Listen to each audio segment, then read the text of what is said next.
Hey, what's up?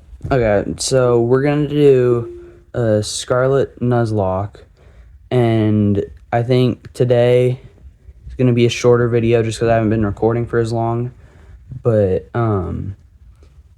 videos in the future should be longer. But let's get into it. This is gonna be just like any hardcore Nuzlocke with one or two real key differences. The first one is after I complete a storyline, I can choose one Pokemon that has died to revive. And I think that's just like it won't matter too much. But with the, like fan favorites on these videos, like I can bring them back if you guys really like them, which I think is cool. I feel like that's like, it's not going to make too much of a difference, but it's like something neat to do. And then the other one, shinies are 100% usable as a team member, and I just can't like explicitly shiny hunt to get a Pokemon to use. I'm gonna put the level caps on the screen here, because this is a hardcore Nuzlocke. We gotta have the level caps, and then let's just get into it. So to start off, I make a character, and then we load into the game. Everything's normal. I'm pretty sure the Joy-Cons actually are different in the back, but it teaches me how to walk, which, thank goodness, otherwise I wouldn't have known how to walk. So really great game design. Glad we put our money in there, and then we meet Nimona up here. I kind of skip forward. We've met our starters. Now we're getting introduced to Nimona. She's telling us where she lives. I don't really know why. But I guess that's cool. Then she asks if we want to be friends.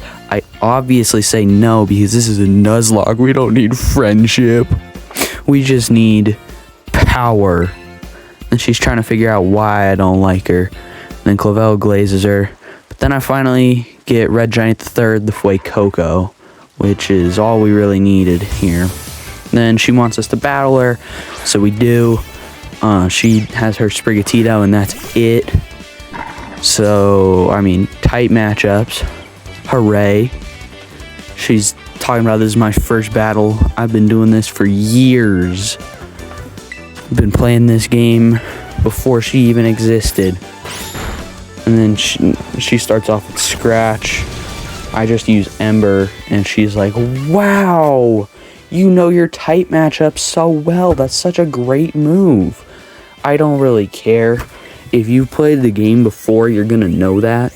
Then it uses Tail Whip. That's not gonna do anything here. If you don't beat me in one turn with your Sprigatito, you just lose. So, we win, take her money, take her XP, everything's well and good, and we finally get to spin our first wheel to pick a Pokemon that we can bring with us, and we get Lechonk. So, I mean, not the best Pokemon. Probably one of the worst options on that list. I'd maybe only say Tarantula's worse. But conveniently, there was one right behind me when I was spinning the wheel. So, as soon as I unpause, it's right behind me. We go fight it, and actually, we don't fight it. I just throw a Pokeball after a very long delay. I'm sorry for that. And then, we catch it because it's level 2. It's not going to be able to get out. And then a little ways up, we meet Arven. After in this cave before here, like when we were fighting the Houndoom with Koraidon, I caught a Diglett. I think I have the wheel somewhere. I don't feel like looking for it, but it was either Diglett or Yungoos. I got Diglett. I counted it as a different area. So, we learn a little bit about Arven. He gives us Koraidon's Pokeball after he hits this tough pose. And then, little ways up, I catch Springs, the Azurill. That's whatever. And then outside the gate of Mesagoza, I forgot that Nimona could terrasilize her Pawmi here. And so I'm like, oh no, wait, this thing might actually get a KO here, because as you'll see in a second, Red Giant the Third is like at 14 health here, and it uses Terra Electric Thunder Shock. We end up with 2 health. I thought that was going to be the end of the run while I was recording it, honestly. But then we meet our teacher here. I don't think we're ever going to go back to him, but we get to see the whole $7 of investment that Game Freak put into the animations here. That's the reason this screen stays on so long. This is not slowed down. That is just how slow the animations are for the students. It is not great, I'm gonna be honest. And then a little bit, like, while we're in or around Cortando, we catch a Knackley that almost again knocks out Red Giant the Third, but I didn't get that recorded. But, you know, he's a pretty easy one to catch because I found a great ball. So I used that. And we've got our 4th team member here. He's going to be really good into the gym. I forgot to record this wheel, but I did get Knackley. So we get that, name him Pebble. And then we just go start training up to get all of our Pokemon to the level cap of 15. Fuecoco was absolutely cooking these small lives. Like, it was insane. I don't know if there's going to be a single one left in the ecosystem. So that's fun. It's fine though, because then we told the Pokemon Center that my birthday was the same day that I was recording this. The gameplay does cut out here.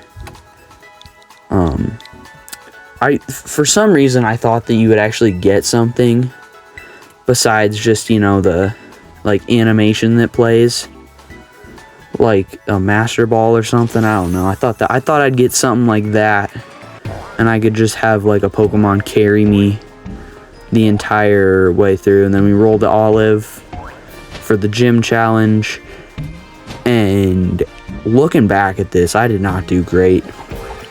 I'll be honest.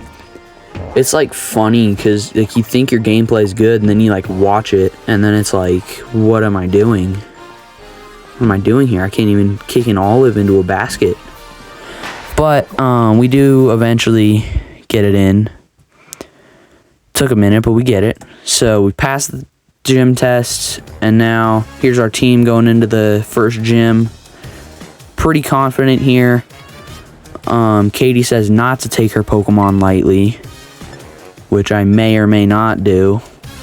Start off, I think about terrestrializing here, but I don't, because I don't know if Red Giant the Third is going to make it all the way. We get critted here on the double kick, which, I mean, it's a good thing that it was like on a weaker move with a weaker Pokemon that we take that. If it was like a stronger Pokemon later on in this challenge, it might not be good. But I one-hit KO it. And then she sends in Tarantula. And this guy did not do much either. He pretty much suffers the exact same fate as Nimble, and just gets one shot. But this time he can't even do anything. And then here I do Terrastalize Red Giant the Third, because I feel like he'll be able to make it through into this Teddy Ursa Terra Bug. Then he uses Fury Swipes. This is hit now 3 times. And then now a 4th, and I'm like, oh no, is this going to make it? Now it hits a 5th, and we are at 1 health, ladies and gentlemen. And then we get the Terrifier Incinerate to go here. I was scared. So yeah, that's going to be it for this video. It's a little bit shorter, but I only started recording a couple days ago for this. I'm going to be putting more videos out for the Nuzlocke on Wednesdays, and they'll be longer. So stay tuned for those. See you in the next one.